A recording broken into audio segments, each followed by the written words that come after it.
A chatty 4-year-old, it's hard to believe Luke Riley was born profoundly deaf.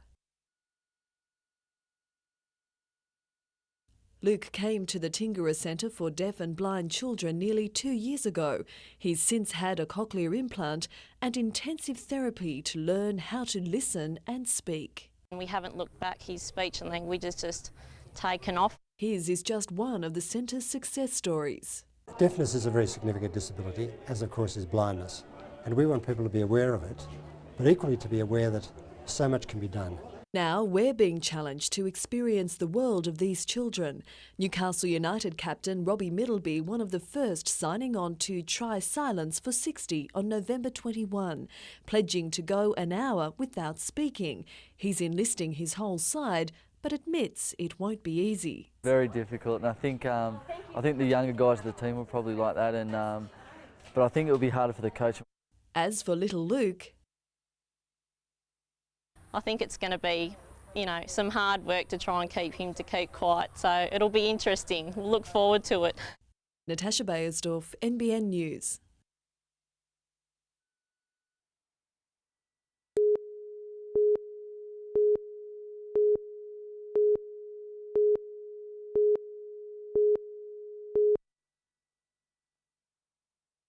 Downhill mountain bike racing is about power and speed, but a huge chunk of courage doesn't hurt. Maitland's Adam Smithson found the right mix to surprise even himself by winning the opening round of the National Series in South Australia at the weekend. It's only sparked his training partner Robbie McNaughton to excel, as both now head to the Australian Championship in Victoria this weekend. If you look at our results on all previous races, like in leading up to this, it's sort of confidence for me to know, well, if he's going that quick, well, should have a pretty good chance of sticking a good run. It'll have to be fantastic to compete with Australia's professional riders, including the World Series champion, who are returning from the US to race. You do a run with people like that and you just suddenly you're at another level. Robbie's sister Emma has strong claims in the women's elite section as well, while an interesting pair will take part in the cross-country. At 14, Alexander Pung will compete in his first ever national championship. In contrast, 1988 Olympic Games road racer Scott Stewart is getting back into competitive racing after an 8-year absence. The 39-year-old actually coaches many of those competing at the Nationals and finds that as rewarding as winning races himself. Very fulfilling. I love seeing young guys get results. When I started, there was very few coaches around and you just had to make a lot of mistakes to learn. Jim Callanan, NBN News.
The Shortland Wetlands has operated on a shoestring budget for the past 18 years and at times has struggled to make ends meet.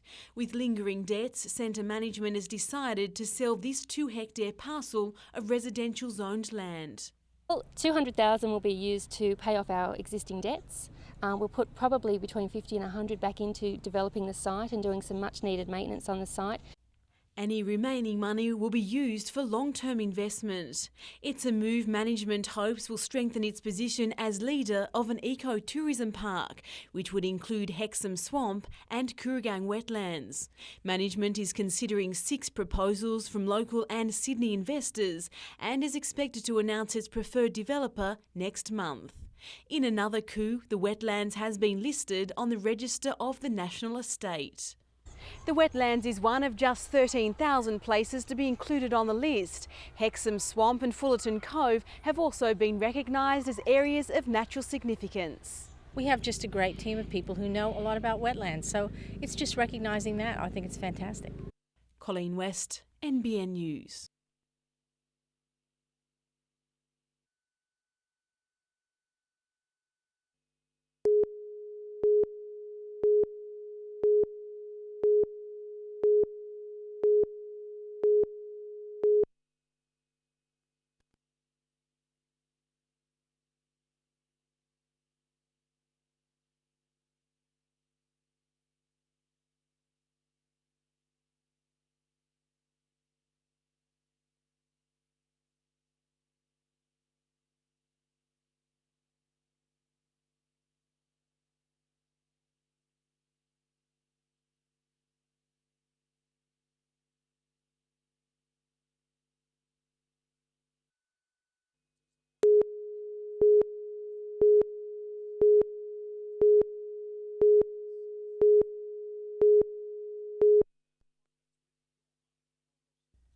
Returning from America today after a death in the family, Bruce Palmer didn't waste any time in getting back to work, cutting Cameron Rigby from the roster.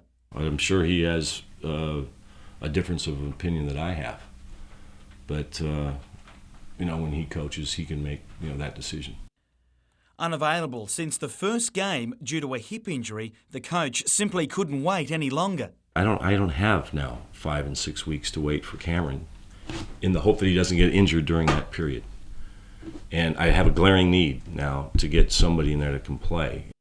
And for Palmer, that's another point guard. But while an immediate problem is solved, Rigby's axing is meant to have further implications for his team, whose last performance at home the coach described as embarrassing.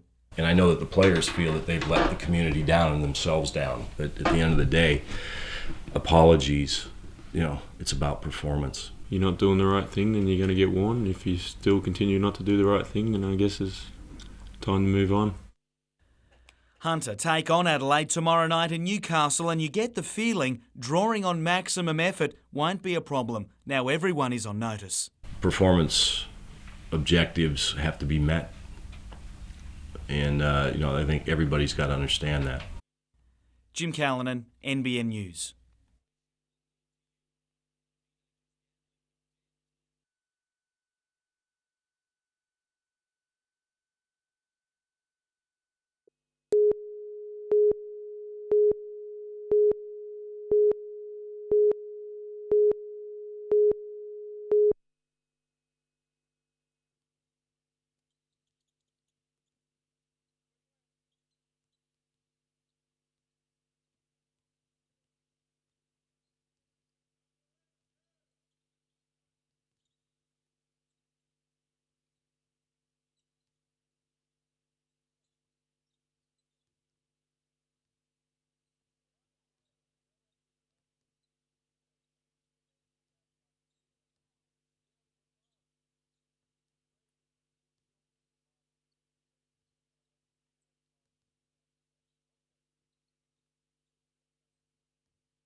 This is the new vision looking east on Hunter Street with the Civic Theatre on the right and Council's planned 6-storey office block on the left to be built over the top of Civic Railway Station.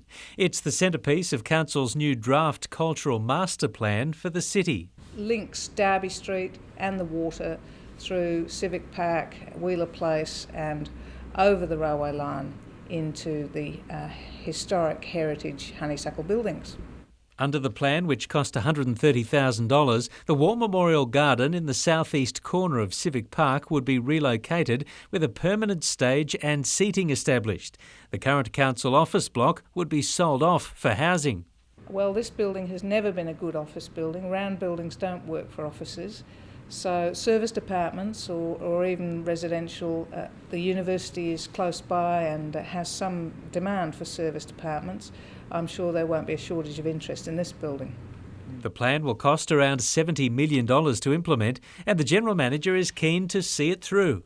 I think this is the opportunity for us to get the city's heart vibrant again.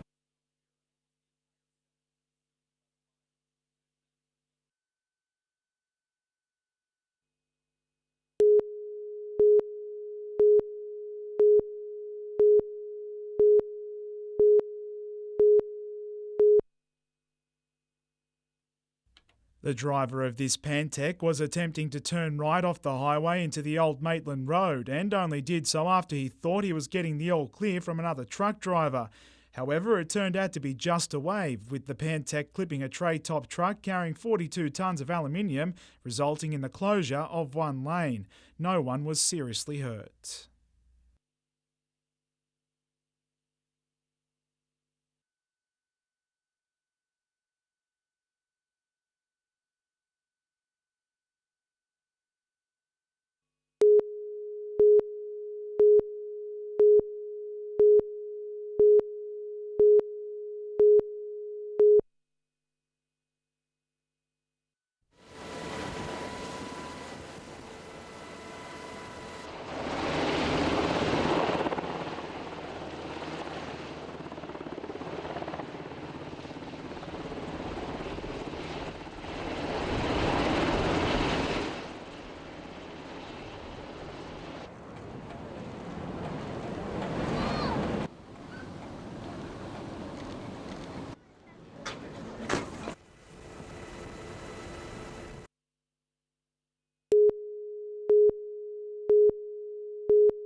Rare time at home doesn't mean a lull in practice, but it's easier when half the Australian side can train together.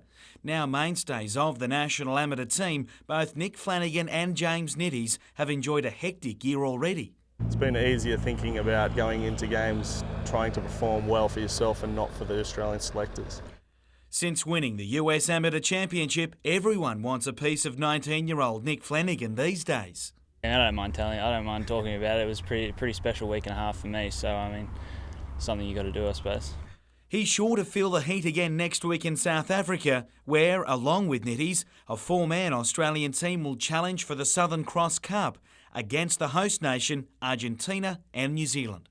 It's always good getting a free trip and representing your country overseas, so it's always good putting on the Australian gear. A light-hearted look at some serious business, but the 21-year-old views the tournament as the perfect build-up to a busy domestic summer, which starts next month. The leading amateur in last year's Australian Masters, Nitties finished second best in the Open.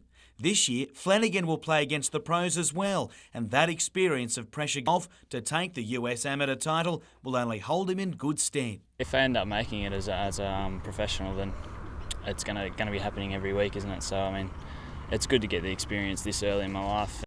Jim Callanan, NBN News.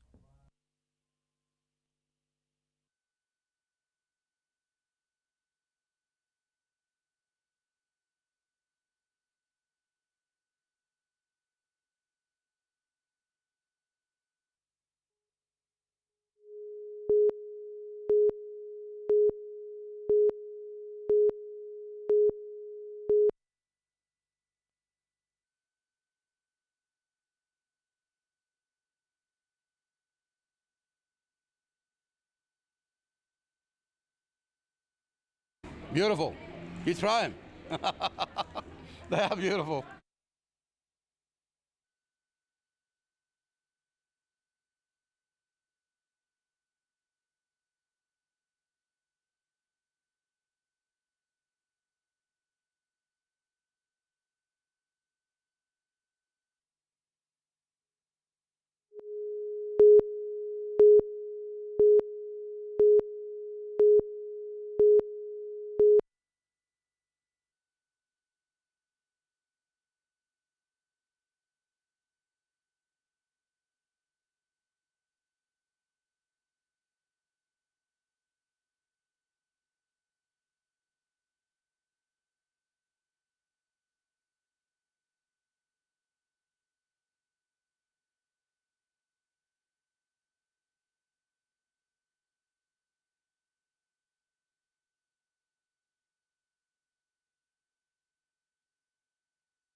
It's a decision that hasn't been made lightly. Robbie Middleby pulling out of tomorrow's starting side against Brisbane to rest a torn hamstring. But we've got 3 home games coming up after this week, and I think they're the games that we've got to win, so hopefully I'll be back for them. Returning to training today and providing a much-needed boost to the side, injured midfielder Milan Blagojevic, while Peter Sekenis will return from suspension for tomorrow's clash. Greg Owens, Ryan Griffith and Desala Massey will lead up front, while John Perosh will step into the role of goalkeeper. United is hoping to turn around its recent losses, but tomorrow's task against Brisbane will be far from easy. They've actually gone well at home this year. They're the only team that's taken points off of Perth so far. Colleen West, NBN News.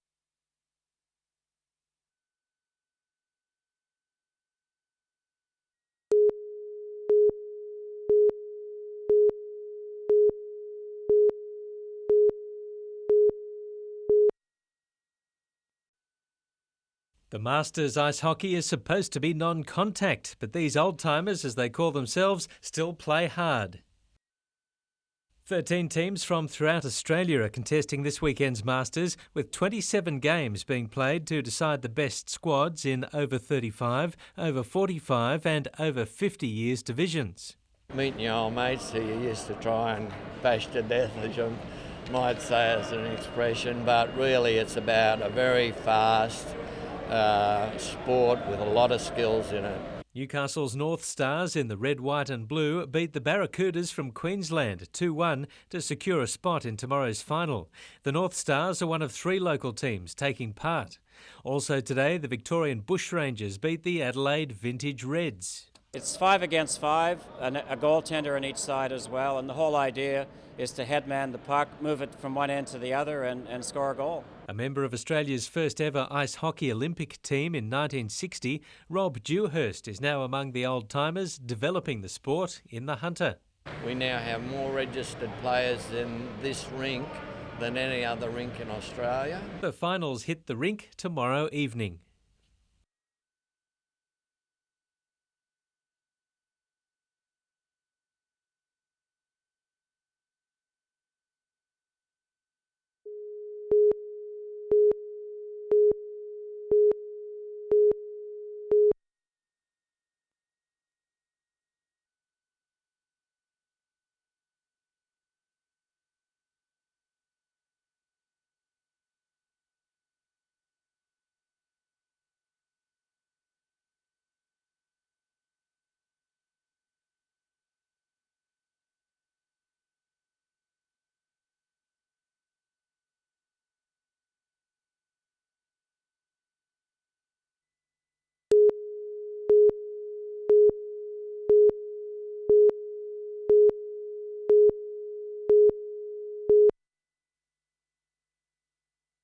It was graduation day for the 17 students after 14 weeks of intensive training. They're now qualified to work as assistants in nursing, and they took Florence Nightingale's pledge as part of their commitment to their new careers.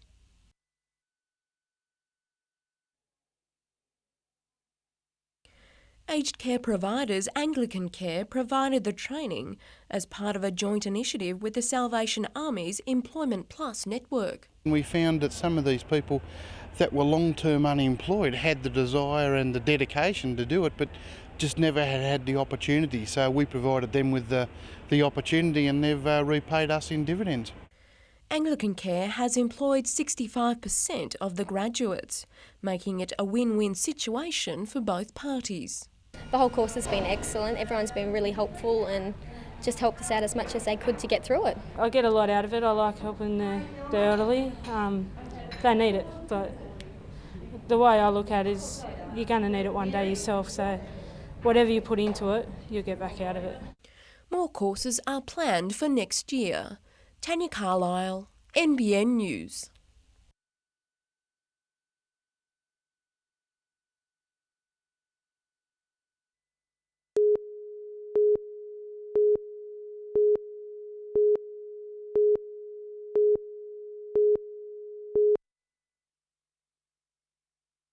Not since overhead electrical lines were installed in the 80s has this amount of major work been carried out on the Newcastle rail line. For 2 weeks until the 14th of November, one line between Newcastle and Wyong is closed for a major overhaul. This production line on wheels making light work of what would have been backbreaking. In total, $9.5 million is being spent on the maintenance, which also includes the laying of new heavy-duty rails and concrete sleepers, which are said to last up to 5 times longer than wooden ones.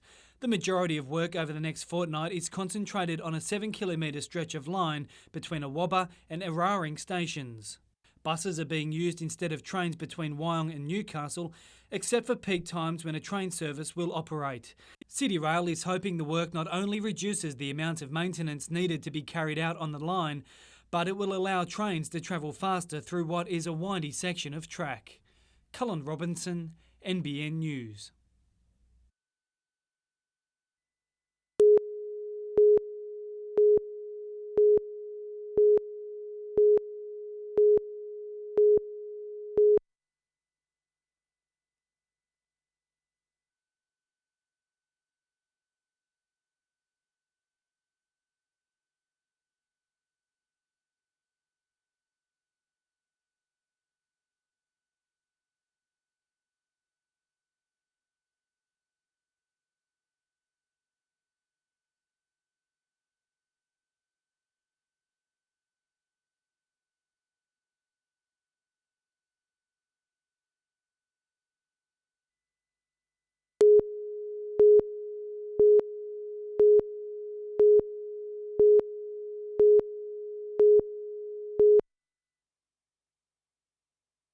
It's been in the pipeline for years, but now an art education workshop will become a reality at the Lake Macquarie City Art Gallery. It just means it's a much more valuable sort of facility for the community. They can come here and do practical workshops, but also sort of seminars and I guess social functions as well. We can't forget those. The project is being funded by the council and the state government, and once it's built, practical workshops will be held on weekdays and weekends, targeting people of all ages. Art gallery shouldn't just be for exhibitions. I think it's good if we can involve the artistic community as well, and by education process, then I guess this helps to do that as well. Meanwhile, community workshops have produced these pieces which depict the shores of Lake Macquarie. The works are part of the gallery's first ever Lakes Edge Festival. On Sunday it all culminates in a mad festival with belly dancers and singing and dancing, and we're also dedicating an Aboriginal sculptural garden down there to Uncle Cyril Archibald, who'd recently passed away. Lyndall Derrick, NBN News.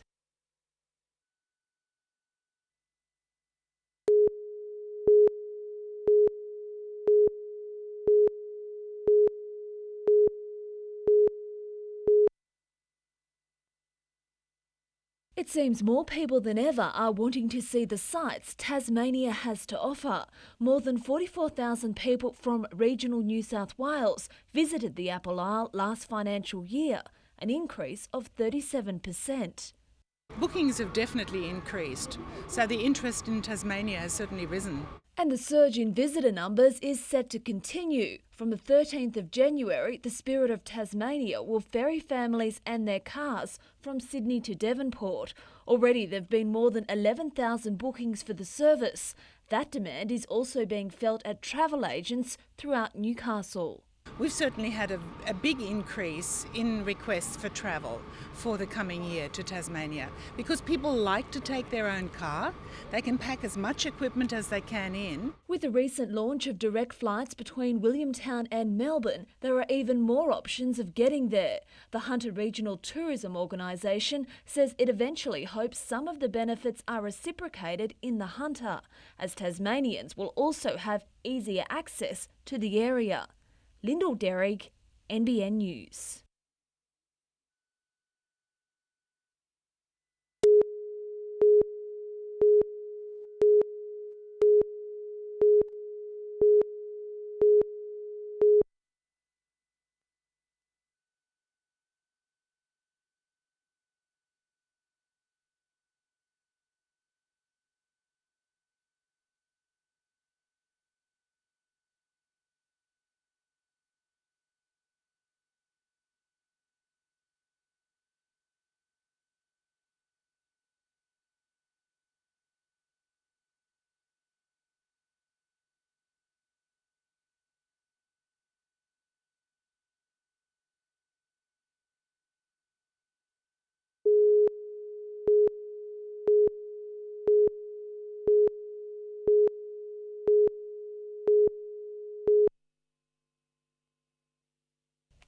This house has been lovingly restored to provide free accommodation for leukaemia patients and their families while they're receiving treatment in Newcastle.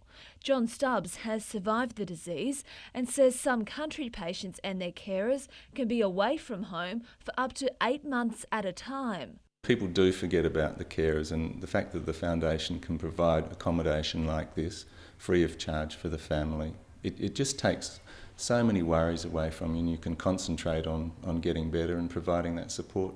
The Leukaemia Foundation home was made possible thanks to the generosity of local volunteers and businesses.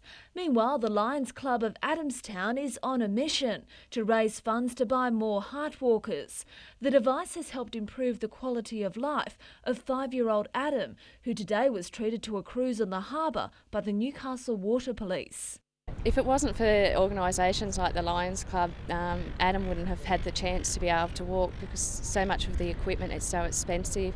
And you can help out by taking part in this year's Walk for an Aussie kit.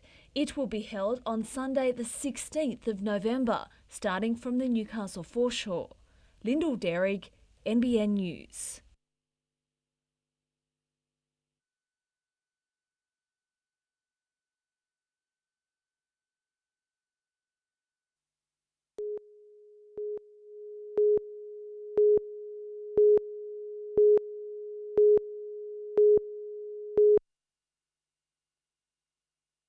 The Pirates were first to strike at the Entertainment Centre last night, getting first points on the board.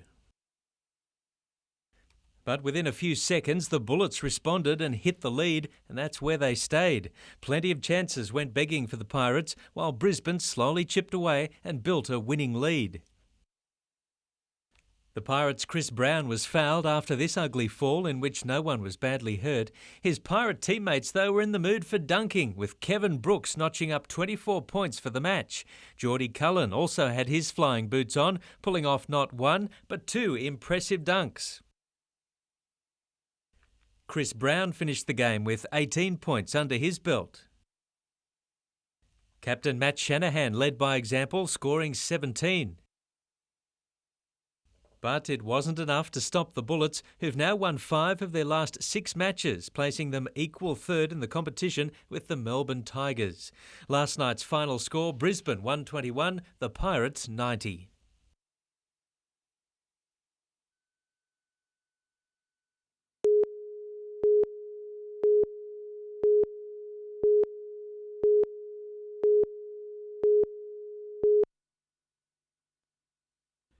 With the number of Hunter homes up for sale growing, real estate agents in Newcastle have been quick to play down the effects of the new rate hike. And it's the market taking a good look at itself, and people who have been used to a booming market over the last 12 months just taking a bit of a pause before they make that leap. And today it began to show. Just a handful of prospective buyers attended this auction in Merewether. With bidding from $380,000, it didn't take long to stall.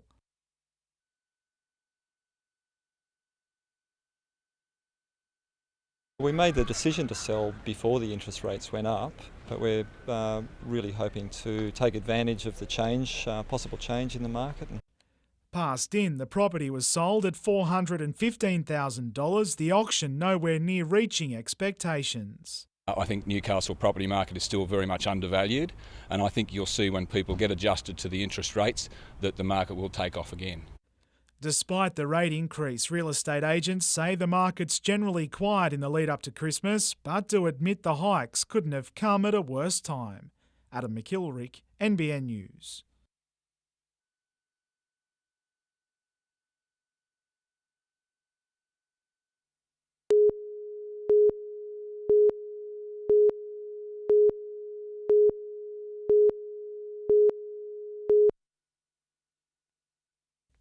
A relatively good stretch of road, crash investigators are yet to determine what caused this late model Ford sedan to cross into oncoming traffic on the Pacific Highway south of Karua this morning. Well, there was a bit of light rain when we were travelling up to the accident. Perhaps the road could have been a bit greasy, but as I said, we're still making further inquiries in relation to the cause of the accident.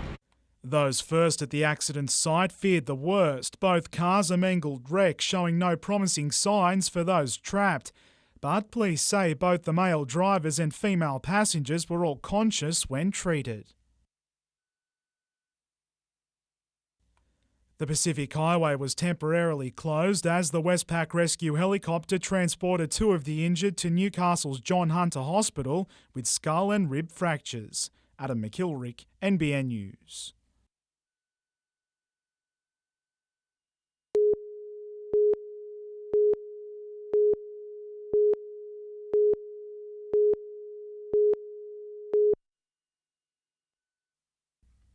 They love their music and like it loud.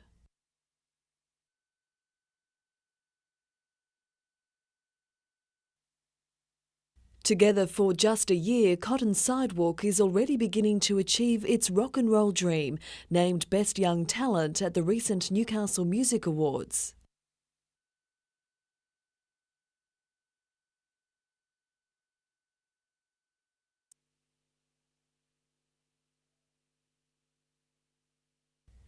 With a signature high-energy performance style, the band hopes the award will boost its chances of success. Someone to pick us up, put our music over the globe.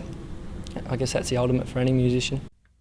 And an increasingly difficult ambition for up-and-coming bands. Yeah, I mean, it's difficult, especially for younger bands. I know you start out and you don't have the best equipment and you just got to get out there and play and have fun, and that's the main thing. Cotton Sidewalk is planning a small tour early next year, and even if the big time doesn't beckon, the band will be happy just to keep playing. We'll write music, keep having fun, whatever happens.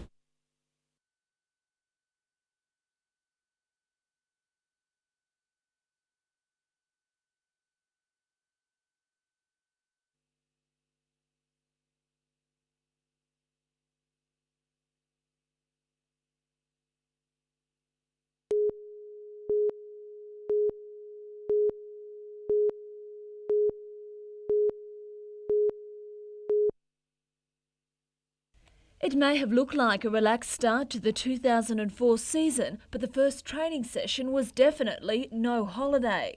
The players were kept on their toes at Redhead Beach. Coach Michael Hagan admits it's part of a plan to make the team work harder. We're trying to get a training effect, but also not pound them into the ground every session. So that's the management of their legs and just making sure they can get the work done. Most players have had 2 months off, but it's been an extended break for captain Andrew Johns. While he's not 100% yet, he's expected to quickly find form. He looks in good shape and pretty keen at this stage. And a number of new faces also joined Joey for the session. The most notable players to sign with the Knights include Jamie Fitzgerald, Stephen Witt, Russell Richardson, George Carmont, Trent Sorkelt and Kevin Henderson. I guess we get the opportunity to assess them over a pre-season and in the trials and take it from there. And in terms of his team's overall fitness, the coach says things couldn't be better. We're certainly pretty healthy, and I think we've got a lot more players back training at this time of year than we have in other years with post-season surgery and rep football, so I think it should be positive for us. Lyndall Derrig, NBN News.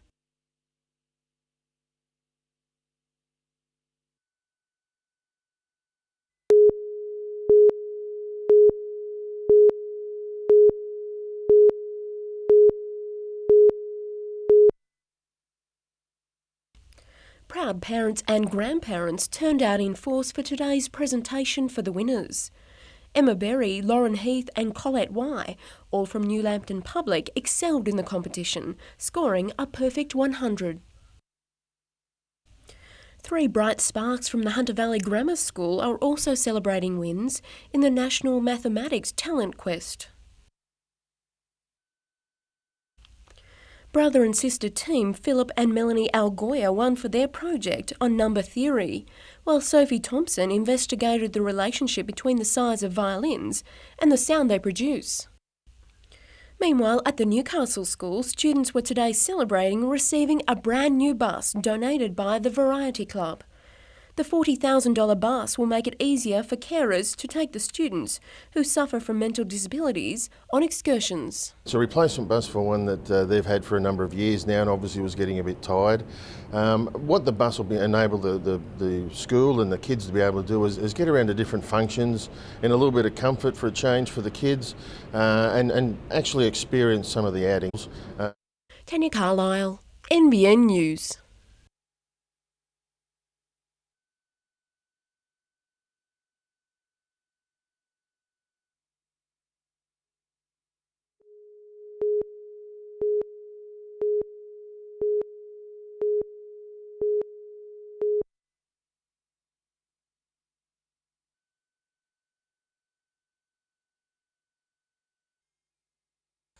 The World War I and II Memorial in Civic Park has become Newcastle's main rallying point to commemorate those who gave their lives to defend Australian freedom. Today, the city showed it won't forget that sacrifice, making the now completed cenotaph the centrepiece for the 85th anniversary of the Great War Armistice. It may have taken 52 years to finish the monument to our fallen soldiers, sailors and airmen. However, Newcastle now has a unique memorial. Former prisoner of war Alf Stone ensuring the city honoured POWs who didn't come home. Not many of them you will find are recognised with the scroll of barbed wire around them. I think it is a wonderful idea. And the efforts of women to defend Australia is also recognised. It is very special, and we were very proud to do it, and I think we did a good job. Ex-service personnel and several patriotic participants made up the 300-strong crowd for today's service. Former New South Wales Governor and retired Australian Navy veteran Rear Admiral Peter Sinclair encouraging the crowd to make sure the sacrifice by our war dead is passed on to future generations. We have reason to give thanks to those that fought for our freedoms so that we could live as Australians, and the memorial is a fitting tribute to them.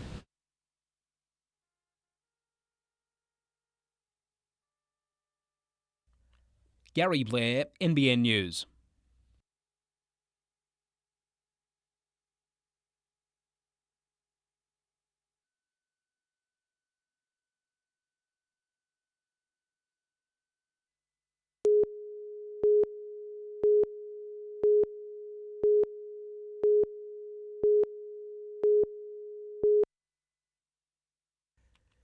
Newcastle is the second biggest city in New South Wales and the capital of a region with a population of 575,000 people. But as the Newcastle Business Club heard today, we're only halfway to reaching our potential for the Hunter to have a golden era.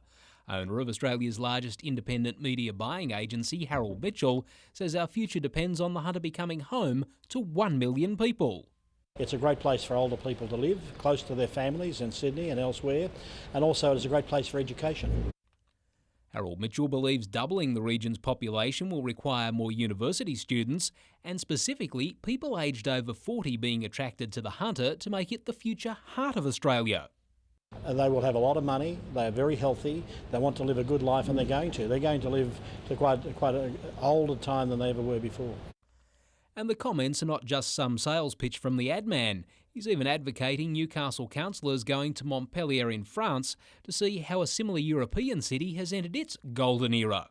It seems easy to say to the Lord Mayor, why don't you take half the council to the south of France? I could see that being not a popular thing, but it is very real. Here's a city that has been able to reinvent itself. Gary Blair, NBN News.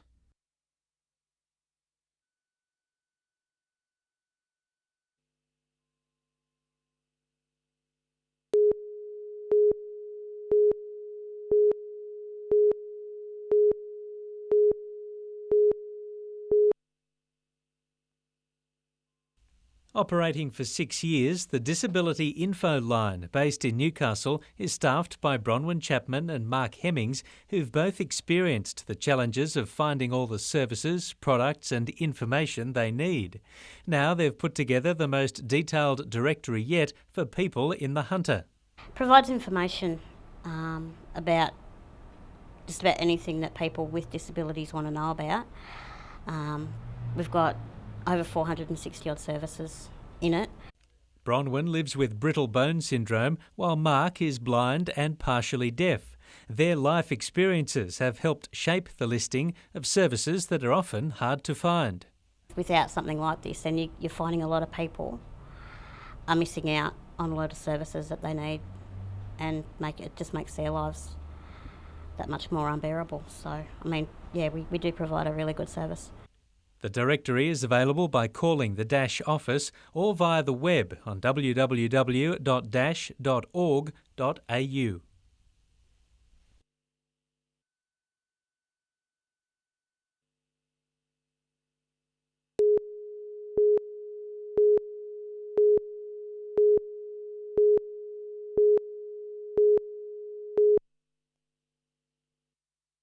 This is the 12th green sea turtle, which has been struck down by the mystery illness in the last 5 weeks.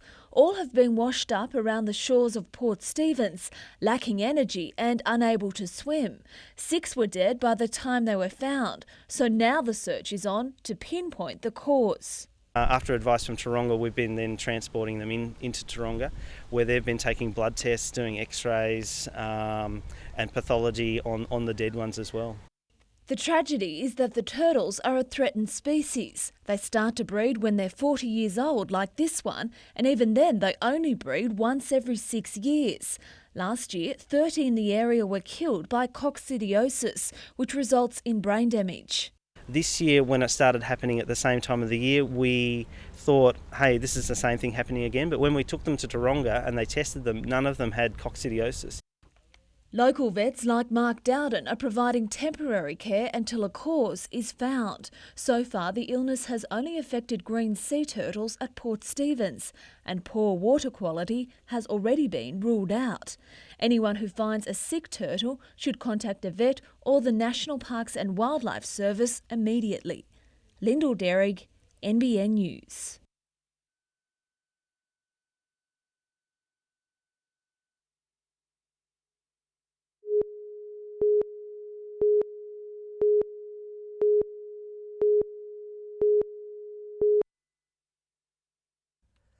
The new berths will come from dredging the south arm of the Hunter River between the multi-purpose terminal site and the Strait Bridge.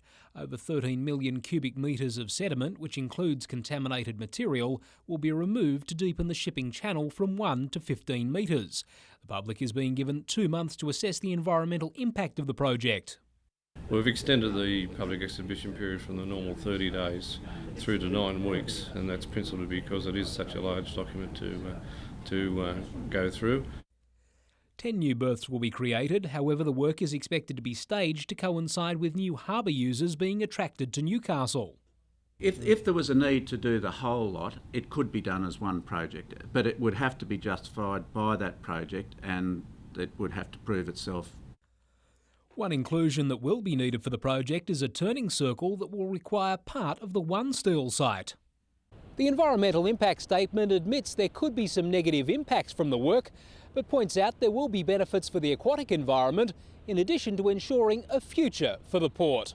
Gary Blair, NBN News.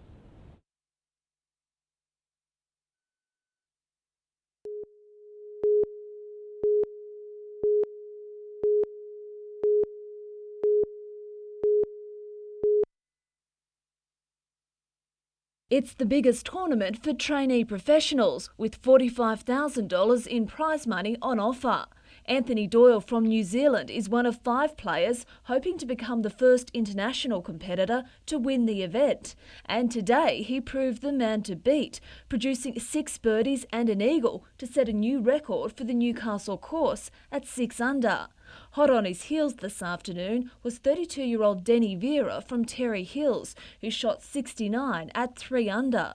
Nigel Spence and Victorian Rodney Booth are also expected to feature prominently in the 4-day tournament, while Belmont's Kurt Lind led the local charge with a round of 75. Mark Gibson hopes local knowledge will enable him to improve on his performance last year of equal 5th. I've worked pretty hard on my short game the last few weeks, and that's pretty much the key around here, is to keep it in play and have a good short game. Today, the 29-year-old shot a round of 74. The 72-hole tournament finishes on Sunday. Lyndall Derrig, NBN News.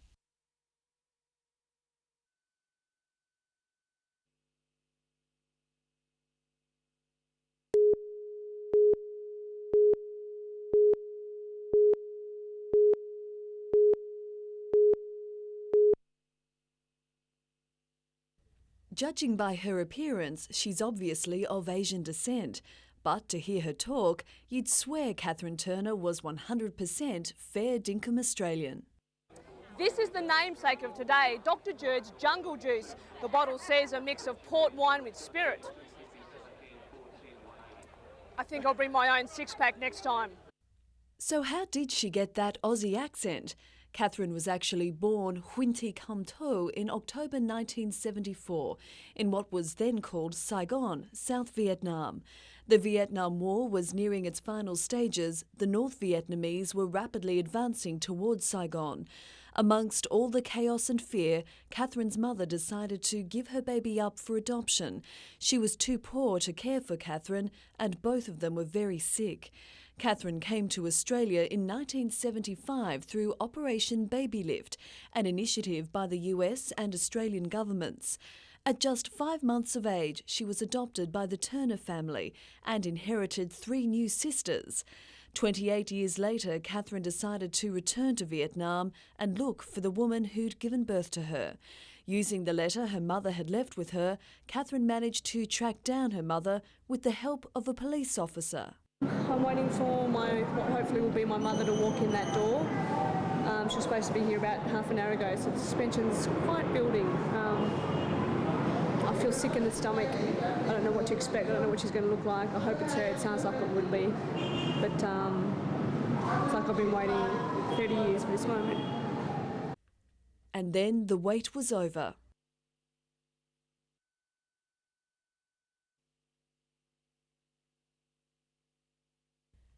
In a surreal afternoon of revelations, Catherine discovered her father had been a soldier in the South Vietnamese army. He survived the war but died in a re-education camp in 1979. She met her 88-year-old grandmother and found out she had 2 half-brothers who arrived home to find a sister they never knew existed. Catherine has resigned from NBN and will live in Vietnam next year to learn the language and get to know her blood relations, her country and her heritage.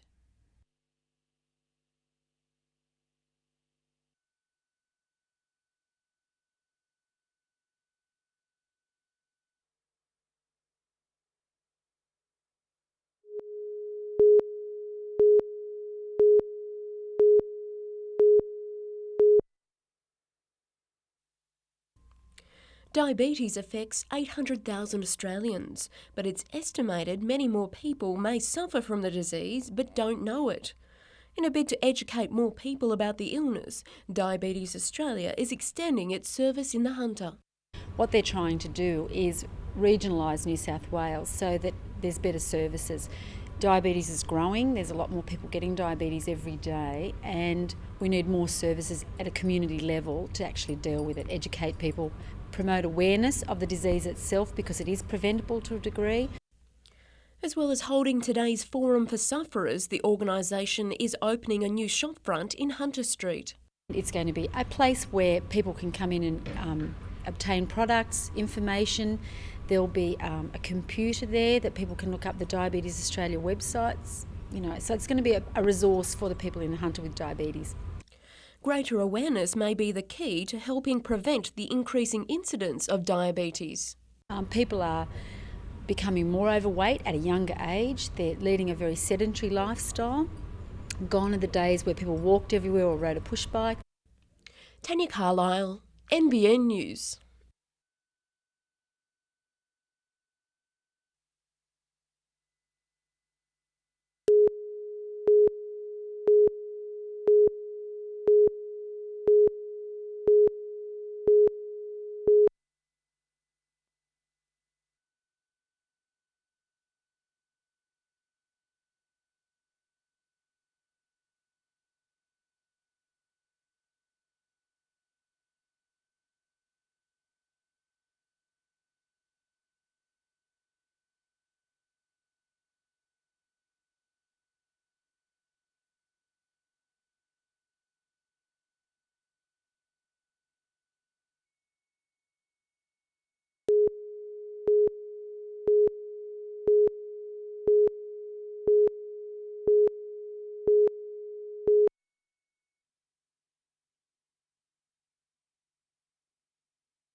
Little Callum has severe to profound hearing loss, diagnosed not long after birth.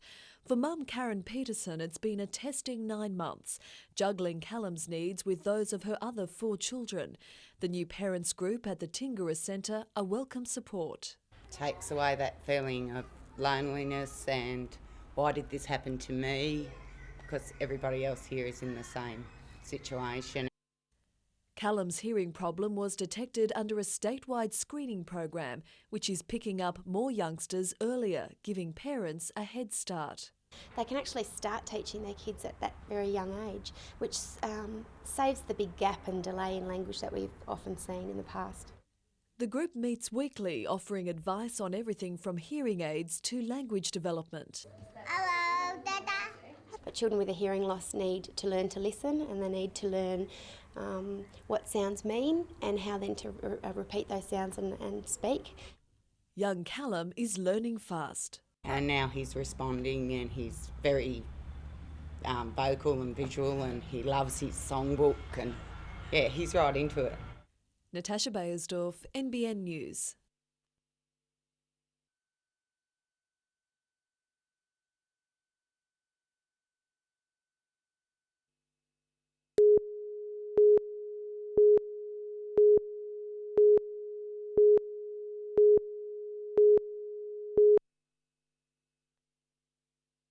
When Grease hit the silver screen in 1978, it became the biggest grossing movie musical in history. Now a fresh cast of Hunter performers has brought the stage version to life in Newcastle.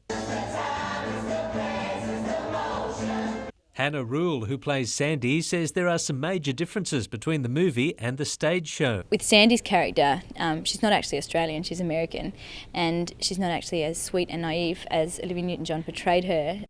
Daniel Stoddart plays Danny and has just been accepted for a musical theatre course at NIDA. John Travolta, who is obviously the most famous person who's played it. Richard Gere was the first guy to play it, and Craig McLachlan. So it's a bit of a buzz knowing that those really like established people in the industry have been able to play that character, and now I'm getting to have a crack at it.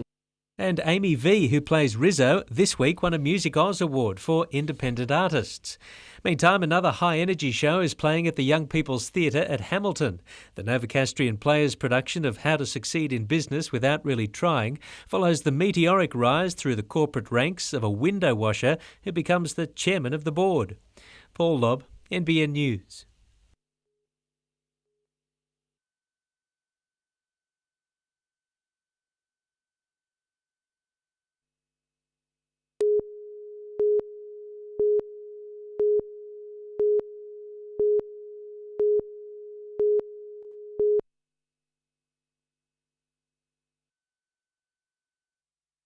It may be a world away from the football field, but Newcastle Knights players Clint Newton and Matthew Kennedy went indoors today to spread a little Christmas cheer to a vital community service.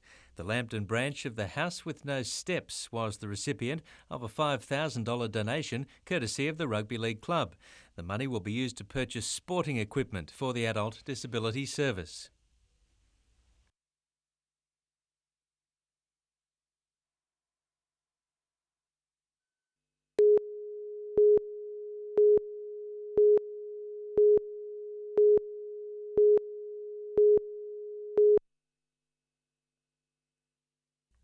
A provisionary licence holder, Russell Thompson, wasn't supposed to carry pillion passengers on his motorbike, but on May 4 last year he did. 16-year-old Carly Sarah Lynn was thrown from the machine and killed when Thompson lost control on Freeman's Drive and ran into the grounds of a service station, ploughing into a support pole. The 20-year-old rider suffered serious injuries in the accident, later losing the lower part of a leg. Newcastle District Court heard he admitted to drinking Black Russian cocktails and smoking cannabis before the accident. He said he was sorry, telling an officer from probation and parole it should never have happened, describing it as the most stupid thing he'd done. Judge Ralph Coulihan accepted Thompson was remorseful, but said it was a very serious offence and showed a complete abandonment of responsibility. Judge Coulihan sentenced Thompson to 3.5 years jail, noting that any prison term will be made more difficult because of his disability. He'll be eligible for parole in August 2005. Natasha Bayersdorf, NBN News.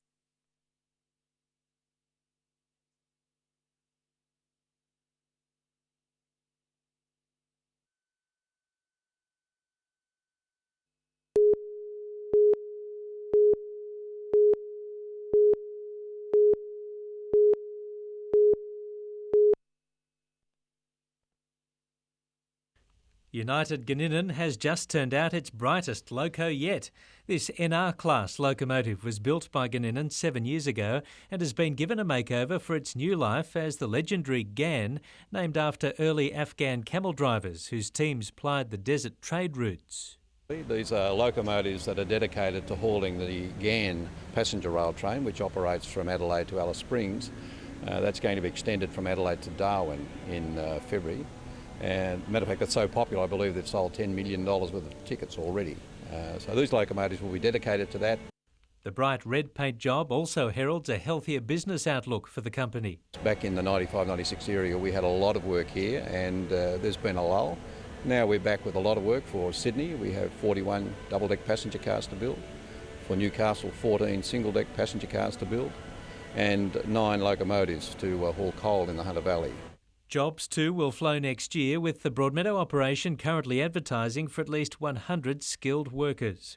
Paul Lobb, NBN News.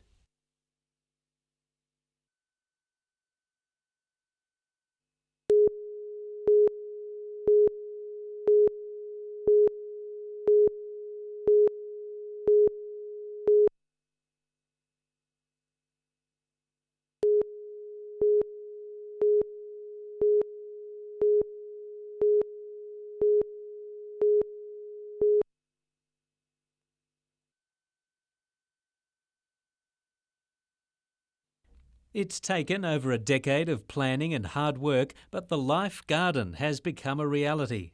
People living with disabilities have worked with a raft of volunteers to convert the old bowling greens at the corner of Smith and Parry Streets into a beautiful garden. And then we've had people with disabilities that would like to get horticultural experience and learn how to work and what it means to work. Working alongside one of our staff who's got some horticultural background, and they've been learning about gardening and a whole range of things.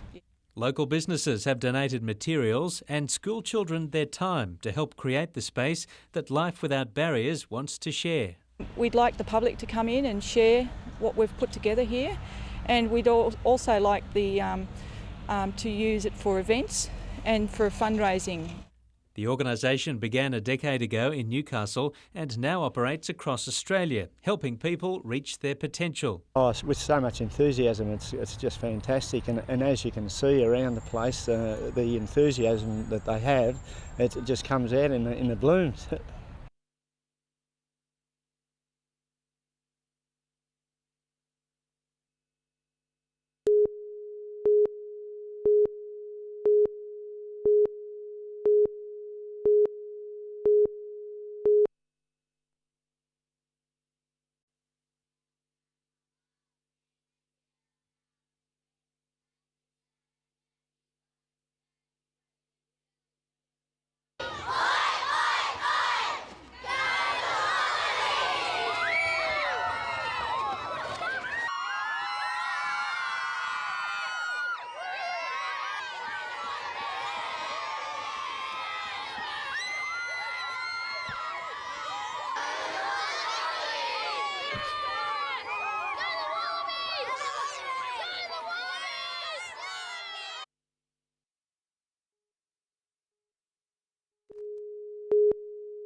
United's game against Wollongong 5 weeks ago was Newcastle's last win in the NSL. Since then, they've had 3 losses, a week off and a 0-0 draw against Sydney United, leaving them 7th on the ladder with 12 points. Olympic is at 10th on the table. Ian Crook's team includes goalkeeper John Parosh, who's overcome an ankle strain. Adam and Ryan Griffiths will take to the field alongside Asala Massey and Robbie Middleby. Tonight's game starts at 7:30. In motor racing, Newcastle's Wayne Russell is confident of a good showing at this weekend's Bathurst 24-hour race. His global racing team of 8 drivers and more than 20 support staff will contest the GT Performance class driving BMW Coupes. And the Hunter Pirates swing into action next Wednesday night against the Sydney Kings in a battle of first and last on the NBL table.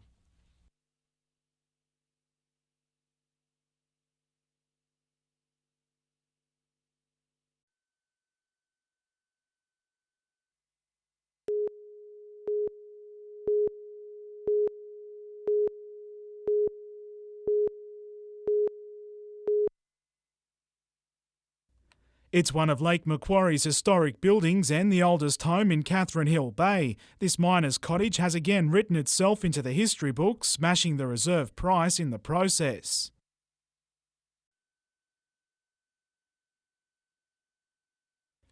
Built in 1873, the heritage-listed 2-bedroom home in Clark Street shattered the previous residential record for the area by a whopping $63,000, sold to a Sydney couple with water views clinching the deal. There's a historic component of the bay, the bay's very old, and the house had historical significance to the area and the beach. You can't go past the beach. And the hammer will fall on another piece of history next Saturday with the former home of Newcastle's Anglican Dean, Church House in Newcommon Street, to be auctioned. Real estate agents expect bidding to start at $600,000. Adam McIlrick, NBN News.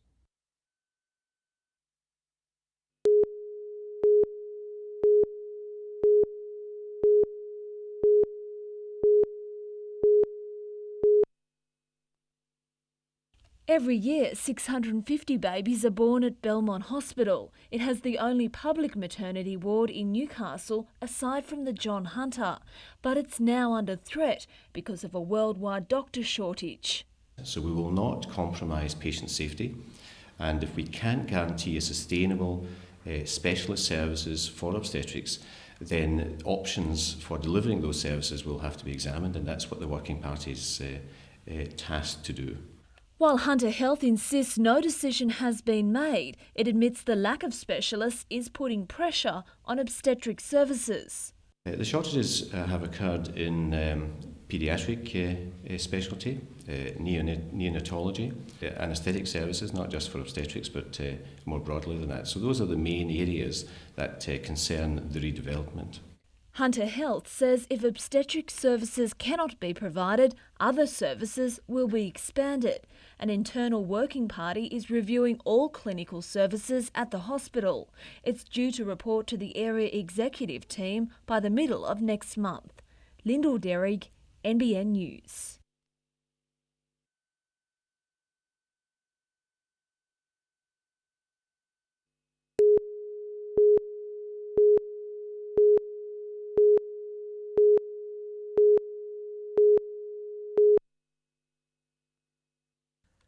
The deaths of 4 mine workers at Gretley in 1997 has put the regulation of safety in the state's coal industry back into the spotlight. The Workcover Authority is currently prosecuting the mine's owner and senior management over the deaths, but legal moves are underway to have the charges dropped because the wrong state government minister authorised the Workcover action. Court proceedings are now on hold, with the miners' union threatening national strike action unless the Carr government legislates this week to allow the trial to continue. Nobody's given us an unequivocal guarantee that this will be changed, so we've got to wait to see what the government does with it tomorrow. We'll then discuss that matter tomorrow afternoon and obviously react accordingly to what the outcome of that is. Belmont woman Pauline Rich, whose son Raiden was killed in an underground accident at the Dartbrook mine near Muswellbrook in January 1997, is backing the union and the families of the Gretley victims. She today pleaded with the government for action to back its words on coal industry safety. Because that's all they are, just words, empty words. It's time somebody done something. Gary Blair, NBN News.